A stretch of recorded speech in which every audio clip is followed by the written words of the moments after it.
And this is Local Biz Now. I am Joe Vagnone. You are listening to the #1 talk business show in all of North Carolina. We're coming to you live from our Burners Cigar Studio, home of the finest premium cigars and cigar smokers in the world. Premium cigars, good people, life is good at Burner Cigars, located in Birkdale. Please go by and say hi to Josh. Tell him that Joe sent you. I know I'll be doing that as soon as the show is over. We hope to inspire, inform, and entertain you, because that's what we do here at News Talk WSIC 105.9 FM, 100.7 FM, 1400 AM. I am Joe Vagnone. This is Local Biz Now. Let me prove to you why we are #1 in North Carolina. We've been doing this over 10 years strong. We have interviewed well over 800 small business owners and community leaders. We have well over 525 videos on my brand new sexy YouTube channel that you can see at joevagnonbusinessbroker.com. We are also live on the book. Those of you that don't know Joe Talk, that means Facebook. We also live on the tubes. That means YouTube. And we would appreciate you joining in, and we'll be more than happy to take some of your questions if they happen to pop up. Remember, we're a little bit behind on the book, so sometimes those questions are kind of hard for me to catch up to, because we've moved on to another topic. But thank you so much for listening. We welcome. And as always, I have a co-host for the entire month. This month it is Jim Vogel. Jim is my friend, whether he will admit it or not, founder of IMU Social Media Experts. He has a Lake Norman small business networking group that's well over 7,000 strong. Jim, my friend, thank you so much for being here, buddy. Hey, thanks. It's good to see you, Joe. Good to see you guys. So, Jim, I'm going to need you to be on your best behavior. I promise. Let me tell you something. I've been doing this show for 10 years, and very rarely does a small business show from Charlotte, North Carolina, get to talk to somebody as spectacular as who our next guest is. So I'm really going to need you to, you might have to pinch me from time to time if I say something stupid. Keep me on track, because from time to time that might happen, unfortunately, as we move forward today, buddy. It's all right. We'll handle it. Before we get into it, Jim, you wanted to talk a little bit about the networking group and some of the things that they were doing. Well, real quick, we've got a blood drive on Thursday, 11 to 5:30, right down the street on Catawba at Harris Teeter. Please come and give blood. You can walk in. No one gives only humans can give blood. So we're hoping that we can do that this time and have a really good show. Again, this is this Thursday, the 19th, from 11 to 5:30. I really appreciate it. Lake Norman Small Business Network meets every weekly Wednesday at 19725. That is Oak Street, number 9. Say that one more time, kids. There's some people out there listening. 19725 Oak Street, number 9, right behind the Kane Center for the Arts. Can't miss it. Thank you, my friend. I appreciate it. Thank you. Are you ready? Ready. Wilton, do we have like a drum roll or something? Can we do something? I want everybody to... You guys are already embarrassing me. You guys are embarrassing me. He's going to hang up already because of you guys. Let me just say this. I got all cleaned up for this next guest. I've got some sweet-smelling sauce on. Can you smell the sweet-smelling sauce I got? It does smell like pine salt. Let me just say this. I am honored and thrilled to have John Resnick, the co-founder, with his wife, Billy, of Resnick Group, LLC. And let me just say a few things about what John does. John and his wife own a leading independent firm that provides comprehensive life insurance, estate planning, business succession guidance. Their clients include some of the wealthiest families in the world. These are privately held companies, corporation executives, and entertainers. I'm going to tease you with a list of some of those in a minute, just to give you an idea of who we're talking with. Billy and John Resnick also are co-authors of a book titled Due Diligence of Trust-Owned Life Insurance. This is published by the American Bar Association. I threw that in because I want you to know this dude's a big dude. You understand that? This is not the pizza owner down the street. You understand me? You get where I'm going here with this, Jim? Can we keep up? Absolutely. Okay. Let's talk about the dough. Speaking of pizza, let's talk about the dough. That's There you right. Billy and John created the nationally syndicated radio program, which is how I found out about him. I probably would have never known him. I was listening Saturday at 3 o'clock here on WSIC, and I encourage you to listen to John's show, Legends of Success with John Resnick. It's been started since 2002. I must tell you something. He shares personal experiences with his guests. These are the most respected CEOs and members of Forbes 400 list. It is a wonderful show. It is an exceptional business show, and I work really hard to try and find a time to listen. So when I asked if John could be on the show, I begged and pleaded, and John graciously has given me of his time and experience. John, my friend, thank you so much. I really do appreciate you being on the show. Here with you and Jim. Thank you for asking me.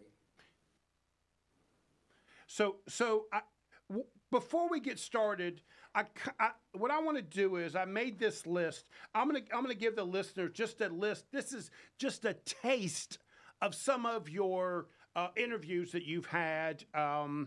Jack Welch, chairman of CEO of General Electric. Steve Forbes, chairman and editor of Forbes magazine. William Lauder, chairman of Estee Lauder Company. Bernie Marcos, co-founder of Home Depot. William Randolph Hearst, chairman of Hearst Corporation. Jimmy Carter, former U.S. president. You just showing off with that one, by the way. Sarah Blakely, founder of Spanx. If you don't know who that is, she's one of the wealthiest. I think she's the first billionaire woman at her age. Tremendously wonderful interview. Howard Schultz, chairman of Starbucks. Robert Langdon, co-founder of Moderna. And Ellen Gordon, president of Tootsie Roll Industries Incorporated. That is just a short list of the people that, John, you have interviewed. Such an impressive list. And again, thank you, my friend, for being here. I do appreciate it. Well, what a pleasure. Again, thank you. You have a fantastic show, Joe. So let me get started with the first question. Can you get me a bag of free Tootsie Rolls? Any chance I can get? Whatever you want. You want a PO box? Have them delivered. I will say that's one of the better parts of the show. We do get free samples. We get a lot of swag. nice. So I spent the entire first quarter of the show describing poorly and not even touching the topic of all of the things that you do, my friend. Thank you so much. We're going to go to break. When we come back, we're going to get started. I am talking with the co-founder of Resnick Group, LLC. He also is the host of Legends of Success. We'll be right back. I've wasted too much time. John, thank you. We appreciate you talking with us. You know, as I started doing a little bit of research on you, nowadays it's a little bit easier because I got the Google, right, to do that. One thing I wasn't sure about, are you the guy that grew up with the silver spoon in his mouth? Because, kind of walk me through that, right? Give me a little bit of your background. You don't have to go back to 1963, but kind of give me a little background. Well, hardly. I was born with a silver spoon when it comes to love and a great set of parents. So I picked my parents well. A lot of love, a lot of encouragement. My father was the type of person who always believed he could do anything. My mother had a lot of compassion, a sweet woman. And when you have the foundation of parents, and I feel sad for anybody who isn't blessed with a great set of parents like I was, it kind of gives you the confidence to grow up. My dad, in the beginning, had all kinds of jobs. I remember we were broke, but we never felt broke. And then he hit a streak of success when he went into the life insurance business, and he became the world's largest producer at that time for a Pilot Life Insurance Company. So at a very impressionable age, I had a lot of influence from my father, believing I could do anything. and the compassion for my mother. And I think that's what helped a lot. But no, we weren't born with a silver spoon. We did see some years of success, but it was an up and down roller coaster for my dad. So let's talk about your success, because it seems like you've got these different lives, right? You know, talk about each one of them briefly, because because you and I don't know each other. You graciously accepted to do this interview, and so it's then that I started looking into it a little bit, and I couldn't tell which one of them interests you most, right? Or which one of them defined you the most. So talk a little bit about that. You know, that's an astute observation. I get bored easily. So by having these two different paths, one on the estate planning, life insurance side, we've been very blessed. Our clients are really who's who. They're very, very wealthy, some very famous people. And then on the other side, to have the blessings of being able to interview these folks is how the show started. So really, Joe, it depends on the day. There could be a day I do nothing but work on the show and work with guests, and other days it's all estate planning and working on clients. And coincidentally, both of those groups have intertwined and overlapped with each other. So I'm curious, are you this planning, scheduling type of guy that discerns this is what I'm going to do for each hour of every day to manage all of these things that happen in your life? Now, you know, it's funny. I once asked Red McCombs, who was a Texas billionaire. He was a founder of Clear Channel, which became iHeart. He used to own the San Antonio Spurs, the Minnesota Vikings. I asked him, who is one of my mentors, Red, how do you start your day? And I followed his path. He said the first thing he did, Joe, was put out all the fires. Anything that needed to be done, the most difficult, the most challenging or unpleasant, let's get those out of the way, and then you have a productive day. And so I have a fairly scheduled life, but you also have to be able to react and adapt in real time, and especially with the clientele we have. So we could be going down a certain path, but if a client needs us, we respond. We respond immediately. And it's 24/7 that we're available. So we do have a path, but we adapt very quickly as things may change. Jim, you had a question? Yeah, I want to figure out how you tie life insurance with estate planning and how that kind of morphs together. Life insurance and estate planning, how it's tied. How it comes together. So, as you know, in the United States, if you're a citizen of America, when you die, if you have significant assets, there's a death tax called the estate tax. Now, when I started out, it was only $600,000 a person was the exemption. So a married couple, anything over $1.2 million, they were getting taxed at 55%. Well, most people, now the exemption has increased significantly. It's 20-some million, 26 million for a married couple. But what happens if you take we have 5 families who are on the Forbes 400. We have a number of clients who are worth 100 million or more. And when you look at the assets of these clients, it's not all sitting there in cash. Although some are very liquid, most of them have illiquid assets, businesses, real estate. So when they die, once you get past that exemption, the death tax, the estate tax, is 40%. Well, they don't have that kind of liquidity. So life insurance is the perfect solution, held in a special trust that when they die, that death benefit funds the payment of estate taxes. Coincidentally, the people who have estates that are taxable are wealthy and successful, which kind of ties into the show. They feed each other. Right. So I tried to listen and go back and listen to some of your shows, and I think my favorite was Bernie Mokas, the co-founder of Home Depot. Yeah, he's great. Sweet man. You did a phenomenal job with that interview. That is one that's on your website that people can go listen to. One of the things he talked about, which really touched home for me, was the challenges and adversity that he ran into. How offended he was that he got fired, right? Yes. And it really affected his core. Here's a guy worth multi-billion dollars still upset that somebody fired him, right? You know what I mean? Yes, Do yeah. you- Well, it's something you don't forget, you know. And that right. man that fired him, his name was Sandy Sigaloff. And Bernie and Arthur Blank, his other co-founder, along with Ken Langone, who was also a guest on our show. But those two, Bernie and Arthur, were working for a home improvement chain called Handy Dan's that was owned by the Wicks Corporation and a guy named Sandy Sigaloff.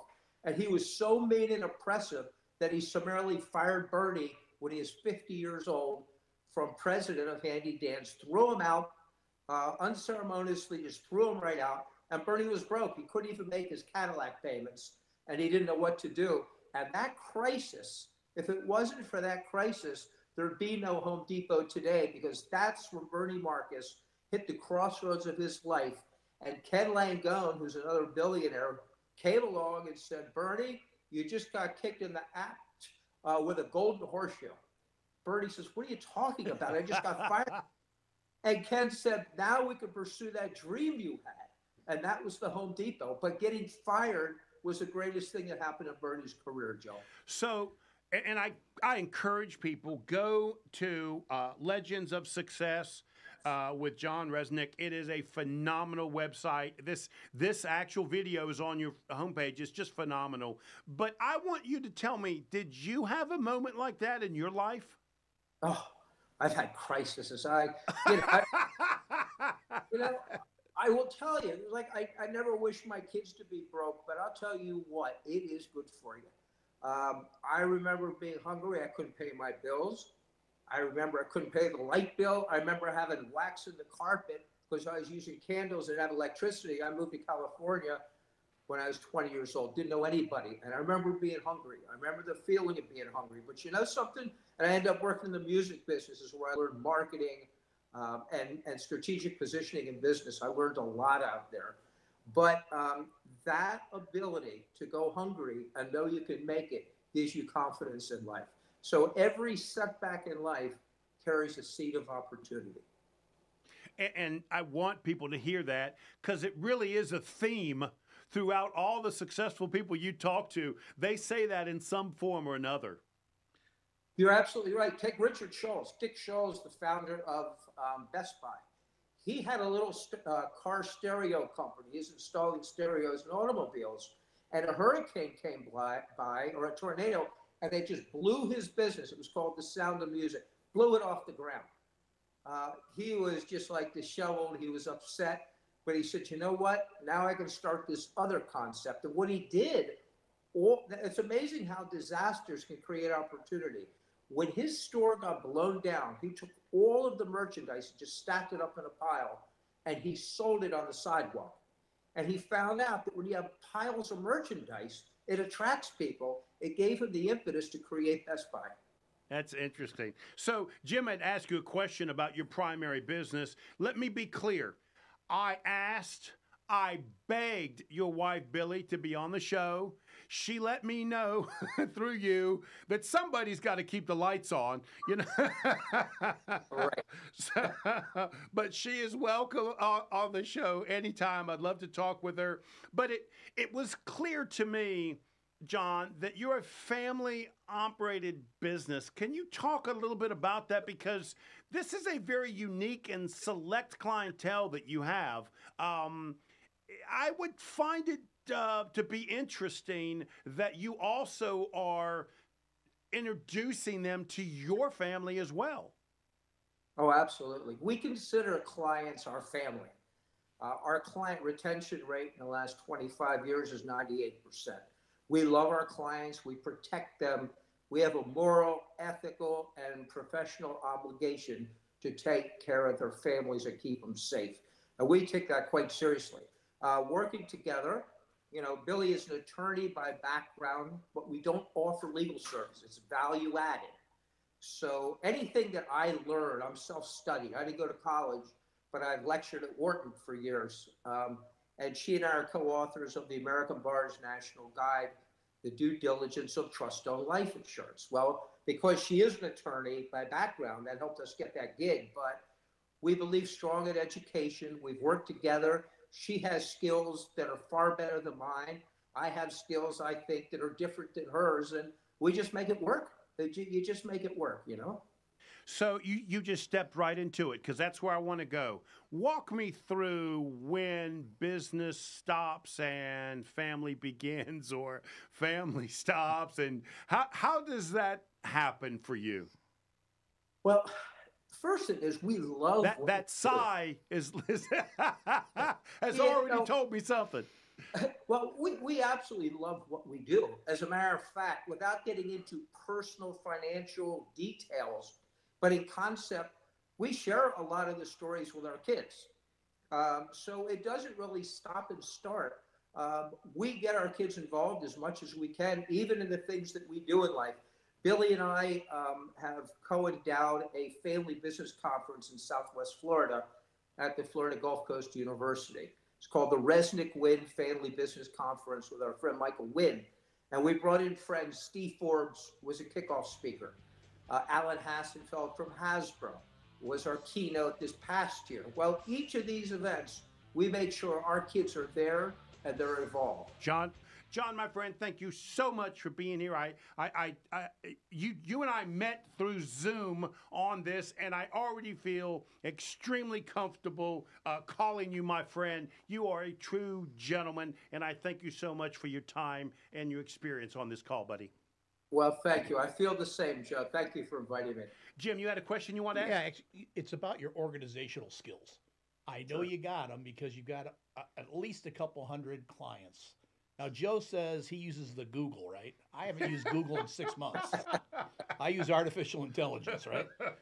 It tells me that you have 320 clients, $80.26 million in regulatory assets, and that average is $251,000 a client. Is it close? No, I don't even know where that came from. He needs to go back to the Google. But it's, you It could said be lots of nice things about you. You could be relatively in the ballpark, but I would say our clients, we probably have about 150 clients, and but it takes not only good organization skills, we have great support. Billy's sister works for us; she's phenomenal, and we have another support team behind the scenes. And so, a long time ago, Jim, thank you for that question. I went to a very expensive but well worth it business coach by the name of Dan Sullivan, strategic coach. He was out of Canada. I mean, expensive. And he just taught you how to prioritize, how to take out the trash, which means take out the things that you shouldn't be doing, only work on your gifted skills, and you delegate the others to other people. And you get into a routine and you get into a balance, and it just gets a rhythm. And you learn to. But by all means, respond quickly if a client calls, because that's lacking these days. The quicker you respond on a regular basis, the more you'll differentiate. So John, you can imagine I've interviewed and know so many financial planners, insurance agents, but gosh, I don't think I know but two that might have one or two wealthy clients, right? Each, right? Walk me through the relationship that you have with them that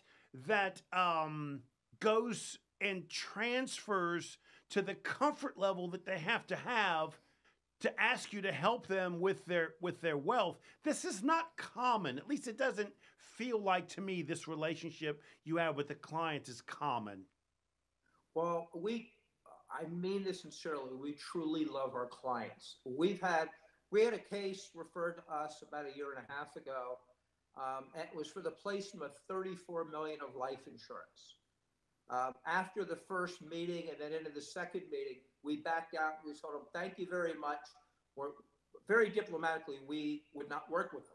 We have certain standards that we have to really care about our clients. They were a little, let's say, strong-willed, where they didn't appreciate what we could do for them. But we absolutely love our clients. There's an old saying that long before somebody wants to know how much you know, they want to know how much you care. There's a lot of smart people that are in jail, right? So once you know that you care, which sadly that is lacking so often, then you get the greatest amount of knowledge and expertise in a niche area, not being a generalist to all things to all people. and you pick your battle, you pick your focus, and you just run with it and make sure that you're preeminent in that niche. And that's what we try to do. So we not only study, but then we teach. I've lectured at Wharton conferences over the years, brought in John Huntsman and Steve Forbes and the Lauders. And then we also teach continuing legal education. So we don't make sales calls. We educate, but the reputation that gets us referrals. I got a question involving some advice that you can give our small businesses out here across the lake. Okay. Many of them are struggling, and what happens is they've got a little cash, they've got a spouse that's working, they just got bounced from corporate, and I tell them, don't follow your passion. And they look at me like, what? I said, don't follow your passion, follow what you're good at, bolt your passion to it, as hard as it sounds, and you're going to be a lot better off. What do you think of that statement?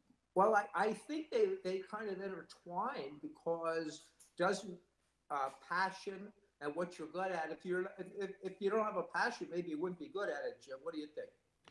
Yeah, we got, let's say you're a trainer in corporate, right? So you get a new job and you're going to be a trainer for everybody. And so Right. you end up in bookkeeping, right? Because you're not making the money. Right. You know, they've got to look at, I guess, the bigger picture, maybe. Well, absolutely. So John, this is a great thing to get into. I listened to your interview with Jack Welch, a phenomenal interview with a phenomenal individual. And one of the core things that you bring with you is to say that there is a character and integrity built into the ultra wealthy, successful person. That's not a statement most people hear. And that's really the core of your radio show. Well, it's interesting. That's one of the prerequisites that we look at. We don't want to just have a guest who is fabulously successful.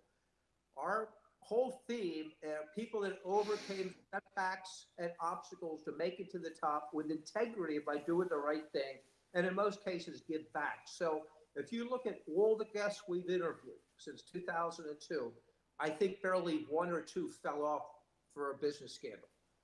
Right. So we look for good people, we really do. So to Jim's question, Jack answered a question that you asked, which is, what advice would you give these people? And I took notes, and there were 3 things that came from this, and I wanted you to just speak on them. You got to have self-confidence. He said, keep learning, keep searching for the next product or service that you can offer. And then he gave you he called them the 3 E's and the P, right? Which Right. was energy, edge, execution, and passion. Talk a little bit about that, because one of the things I liked about a guy like Jack Welch was he doesn't just say, well, you kind of got to work hard. He literally tells you exactly, specifically what to do and how to do it. Jack was a great guy. He was actually a mentor of mine. I used to go to Boston and visit him at his home, and he would talk a mile a minute. Jack was a stutterer, and he stuttered because his brain goes so fast that it's hard. Seriously, it was hard for his mouth to keep up with his brain. He's the sharpest guy in the world. But you have to be driven and have a belief in yourself and visualize those results that you want. And know that, be realistic, that it's not going to be easy at first. But you must exceed your grasp, because, all success is found outside your comfort zone. If you remain in your comfort zone, you'll rarely find any success whatsoever. The big risk is not getting out of your comfort zone, because then you'll end up being a failure. You must get out of that comfort zone, and that's where opportunity lies. Yeah, Right. being timid is not the easiest, is simply the easiest thing you can do. Is just say, I'm backing off. Now, Woody Allen once said, 80% of success is simply showing up. That's exactly And right. Satchel Paige said, never look over your shoulder because somebody might be catching you. And so those 2 things really drive, I think, our small business owners, because they got to get up at 3:45 in the morning and make those donuts. I know you guys are a little bigger than donuts, but there's a whole bunch of us out here that really want to get better from this interview. And we really appreciate all that you've said today so far. Well, it's very nice of you. We've actually had Bill Rosenberg, the founder of Dunkin' Donuts, on our show. And he literally used to get up at 3 in the morning to go in. Right. Oh yeah. So I'm curious. I was a little intimidated by that I was going to interview you, and you don't know me, John, but I don't intimidate easy. I've been self-employed since I'm 17 years old, so I kind of do my own thing, right? Do you get intimidated when you're talking to clients or potential clients? Because these are, I mean, I just read 20 at the beginning of the show. There's another 80 that I could read off. These are who's who of American business. I mean, for goodness sakes, you're talking to Steve Forbes. We've only got about 90 seconds, so you're probably only going to be able to touch on the question. Then we'll pick back up on it. But it was a sloppy question. How do you feel when you talk with them? Do you get uncomfortable? Only in the beginning years I did. But I have such an enormous amount of respect for my guests. I just think so highly of them. One of the greatest ways to get rid of anxiety or stress or nervousness is preparation. And the more you know their life story and you can share it, the quicker you earn the respect that you actually took the time to learn about them. And oftentimes when people interview someone, they'll take a list of questions from the PR people and just read it off. I used to spend 4 days preparing for a 40-minute show. Wow, that makes a lot of sense to me. So, and your statement is the same. I love that statement because I heard that from Peyton Manning. He made the exact same statement, so I love that statement. Thank So you. let's take a break. We come number one talk business show in all of North Carolina. This is Local Biz Now, where your business matters. We are here with, whether he likes it or not, our new best friend, John Resnick. He is a co-founder with his wife, Billy, with Resnick Group, LLC. He also is the host of Legends of Success, where he is sharing personal interviews with some of the most respected CEOs in the country, members of Forbes 400 list. I'm going to read to you a testimonial off your website. Your interview was a joy and delight for me to do. Your program gives its listeners a refreshing, insightful look into the guests' values and philosophies that help to shape their failures and successes. Thank you for allowing me to share and be a piece of my life with your listeners. I wish you'd continue success. That is the co-founder of Home Depot, Bernie Marcos. I agree with everything he said. The way you interview, how you talk with them, it is just simply a wonderful show. Briefly, how did that show start?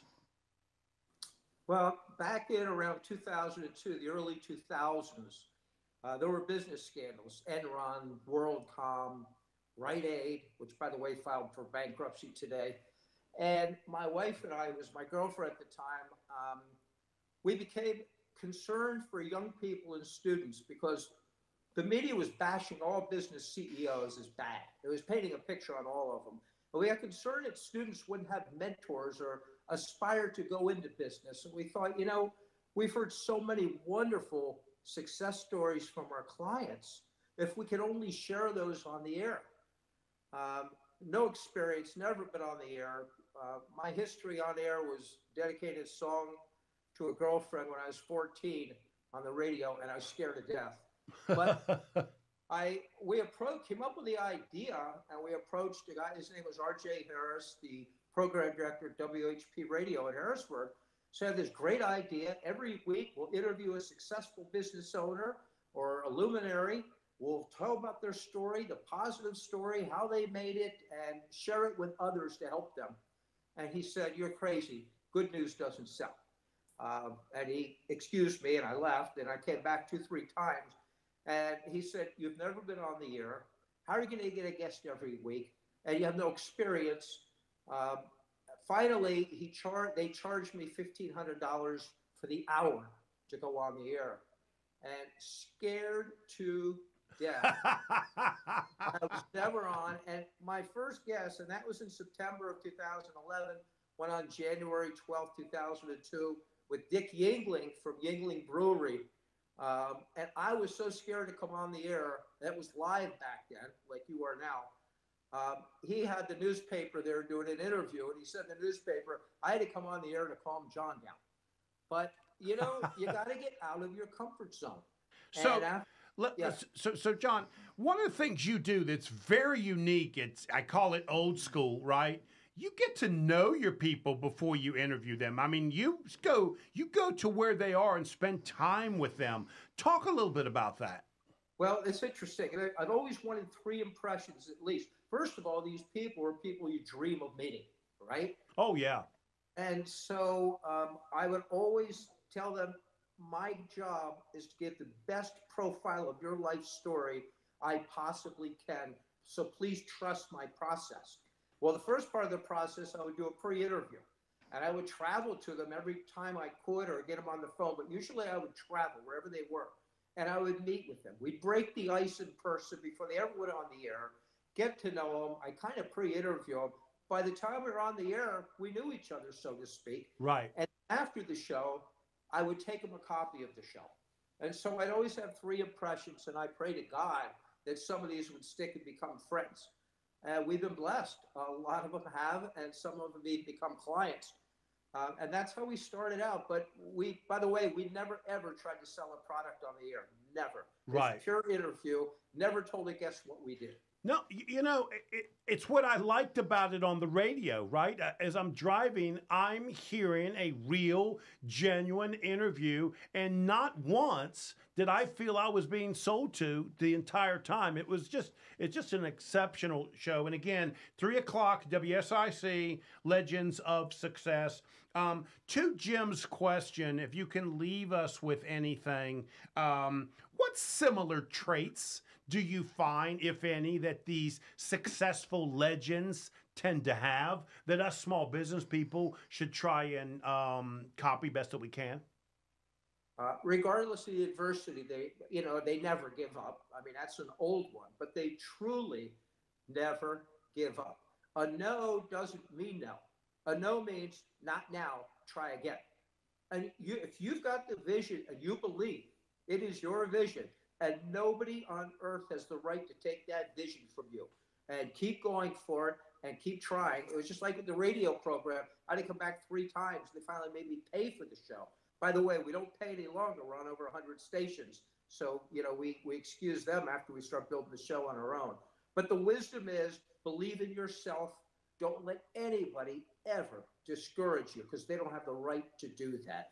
And just follow your dream and your passion. So I'm going to read a couple of things. There were 3 interviews that I really liked on your website. One was Jack Welch, which we've talked about that. Self-confidence, keep learning, keep looking for the next product and service. Hire the best people, do that through energy, edge, execution, and passion. And then Sarah Blakely, and those of you that don't know, Sarah is a billionaire, I think the youngest billionaire in the country. And she designed and created and founded a body shaping hosiery business for those guys out there that don't know what that is. And she said 2 things to you that were just exceptional. Love to get your thoughts on them. Having fun running your business and your life is important, which I found interesting. And she also said, hire your weakness as soon as you can. Can you talk about those? And are there other legends that had that same philosophy? Absolutely. It goes back to Dan Sullivan, the business coach. You need to practice and focus on what your unique abilities are. And you bring others in who have the strengths that you don't have. So, it's like in business for ourselves. I will go out. I'm more the creative person. I bring the clients in. I find the guest. I do the interviews. Billy, on the other hand, is the intellectual one more than me. She's an attorney. Once we bring cases in on the estate planning side, she does a lot of the processing, or most of it.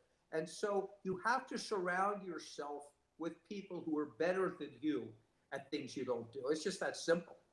So how do you do that in your company? How does that look inside your company?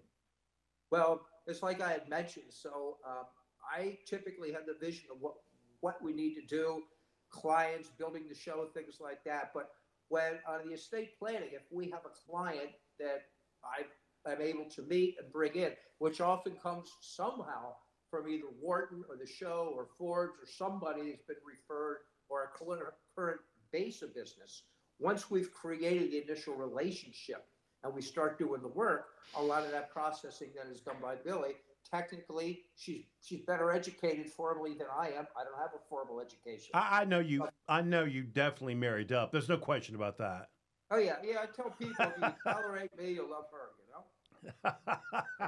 So your favorite interview that I have heard was Bernie Marcus, co-founder of Home Depot, and his statement that he kept making throughout this entire thing, which is like this theme of your show: do not compromise your principles. And he said something that was interesting, because if you do, you're also tainting your organization and the people in your organization. And you really wrapped yourself around that statement to the point that I could tell you believed it also. Do you want to talk a little bit about that? Oh, yeah. You compromise your principles, you'll compromise yourself. When you compromise yourself, you'll have no belief in yourself and you won't perform. And not only that, when you're a business leader, you have a moral and ethical and professional responsibility to set the tone of leadership that others will follow. And if you have one of bad behavior, then nobody respects you, and it's just it permeates like a cancer. But you need to set the example to inspire others. It's quite simple. You know, it's funny because one of the things he kept saying was the core reason Home Depot is so successful. He made it sound so simple. Listen to your customers, right? I mean, it's such a simple statement, but you must have questioned him on that 3 or 4 times, trying to narrow in on exactly what that felt like. Well, you're right. And the other thing, when you're in business, no matter who you are, I don't care if you're in retail, I don't care if you're a dentist, everybody has a product or service that they're trying to provide. Never sell, always serve. In other words, forget about yourself. Think of that client or the problem you're trying to solve, not a product you're trying to sell. If you listen to that customer, they will tell you exactly what they need to solve their problem, and all you have to do is fill it. Just quit pressuring, quit trying to sell. Build relationships, and the byproduct of relationships will be business. If you try to sell, it's transactional and it's temporary. So, John, thank you so much. Probably the one thing I think the listeners would like to hear, we've only got about 30 seconds, is how they should deal with adversity. Well, just look at square in the eye and go through it, because it's either you or it. And you have to look at it, and you can't hunker down. You got over, under, or through. You got to bust through it. The greatest fear is doing nothing. And it's better to try and not make it than to not try at all. At least you look back and say you tried. But if you don't try at all, that's the definition of a failure. You are listening to John Resnick. He is the co-founder with his wife, Billy, of Resnick Group, the Legends of Success. See you next week. Thanks. The new Oh, John.